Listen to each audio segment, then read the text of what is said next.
This year I spent 4 days in mid-October camping at a really neat little event.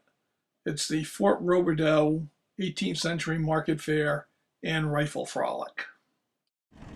In a way, the Market Fair and Rifle Frolic is almost two separate but related events. And there are two separate campgrounds.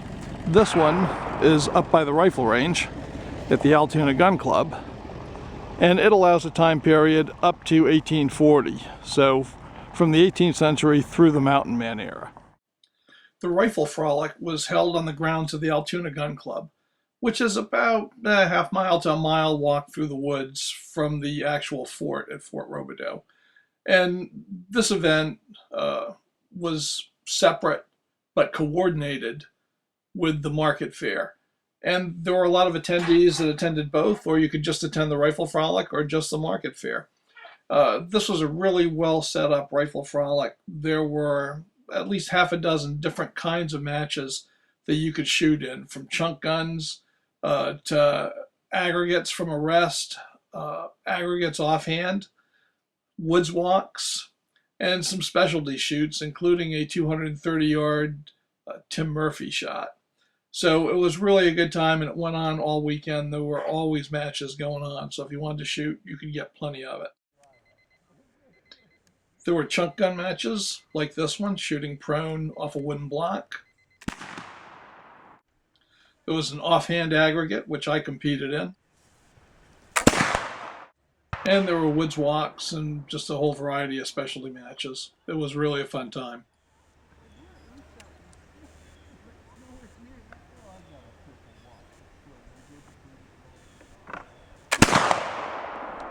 And the other part of the event is the market fair at the fort. And this is limited to the 18th century with a 1790 cutoff. As you can see, it's a small camp, but nice. And the camp right here on the end, a little wedge, that's mine. Well, the setting for this event could not be better. Fort Roberdeau is a Revolutionary War era fort. It's located about 15 miles north of Altoona, PA, nestled right in the mountains of central Pennsylvania. And the colors of the foliage while we were here were just beautiful. Well, this is the inside of Fort Roberdeau. This is a restored Revolutionary War era fort that was built to protect the lead mines here, which were a strategic industry at the time.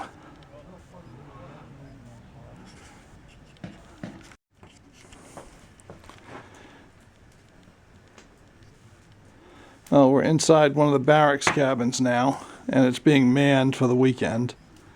And it's a very snug little billet. See, great fireplace, bunks. In addition to barracks for the rank and file, there are officers' quarters, and there are storerooms. Well, the post surgeon operated out of this cabin. And there's a place for the post blacksmith to ply his trade.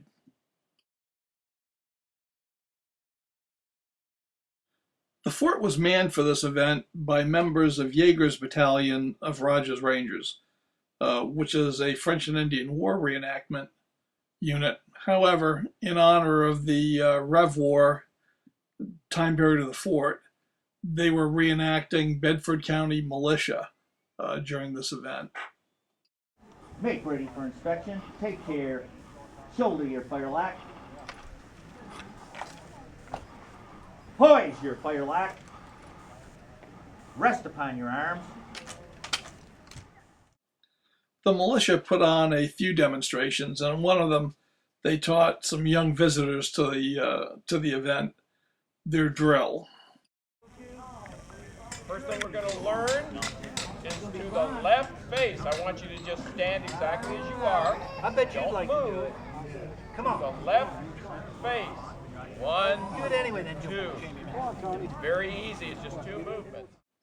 And the militia also gave some demonstrations on the weapons and tactics that were employed on the 18th century frontier.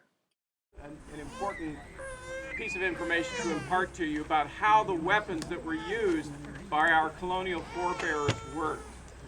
To assist me in this, I'm going to call on Mr. Flood, who's going to speak to one type of technology, the smoothbore flintlock musket of the 18th century.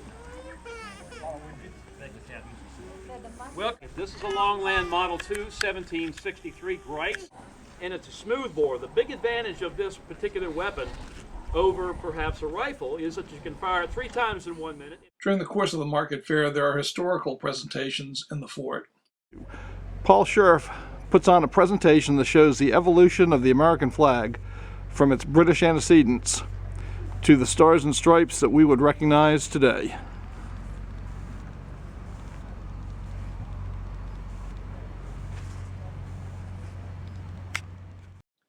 At the market fair, there were a number of craftsmen carrying on their trade, and inside the fort itself, there was a blacksmith, a weaver, and a horner.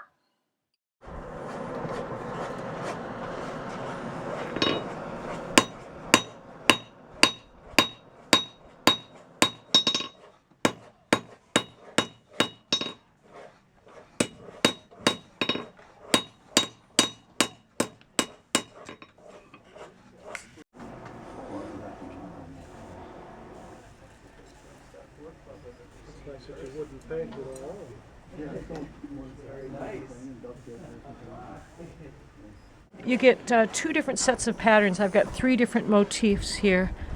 As you can see, a kind of a cross and a diamond and a flower. When I flip it over, the flower becomes these 2 little hearts that are tied together. And then there's a little butterfly, and then there's a larger diamond with a border. And so there's 2 sets of designs. Yeah, it's beautiful. Thank you. Outside of the fort, there were some traditional crafts going on as well. There was a man rifling a gun barrel, and there was a fellow who was squaring off logs into beams for building using traditional hand tools, which was quite interesting.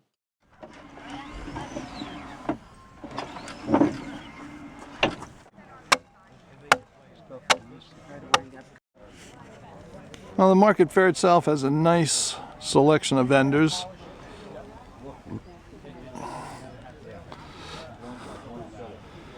You can pretty much outfit yourself here. And what a beautiful setting by the fort. I'm over here at Mitch Yates's booth. He's a rifle maker, and boy has he got some beautiful stuff. And if you've got an extra $2,500 in your pocket, you better snatch up this Redding rifle, because I might just rob a bank and get it myself. Now we've got some absolutely beautiful iron work here from Acorn Forge. It does.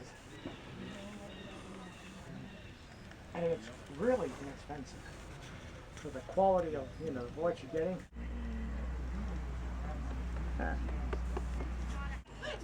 And Fort DeVos Outfitters, they've got a wide variety of gear and some really great leather work. And a pretty nice supply of haversacks too.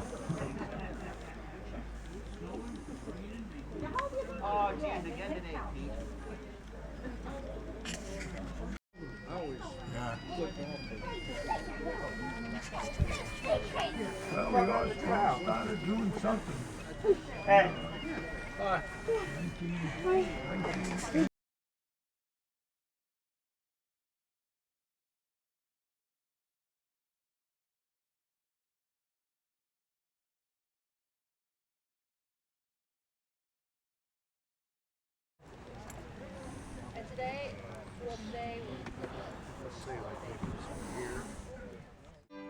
In the campground, Jonathan Hagee, a colonial balladeer, kept the music flowing throughout the entire market fair. I was going over the far-famed Kerry Mountains. I met with Captain Farrell and his money he was counting. I first produced me pistol and then produced me rapier, saying stand and deliver, for you are the bold deceiver.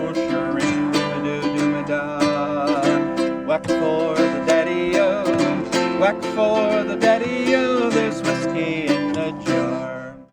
And of course, the best part of attending these events is being with your friends, whether they're old friends or new friends. Now, this is Dave Crispin and his wife Paula, who are friends of mine, and Dave built one of my rifles, and it was great to see them there. And I always enjoy socializing with my friends in the Ranger Battalion. And I made some great new friends. These were my camping neighbors.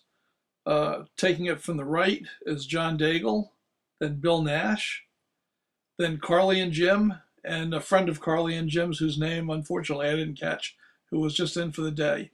But they were great neighbors. We had a lot of fun. Carly fed me so much good food. I brought as much home with me as I brought to the camp. And meeting new people and having a great time, that's what these events are really all about. So maybe next year I'll see you on the range or at the market fair at Fort Roberdeau. See you in October.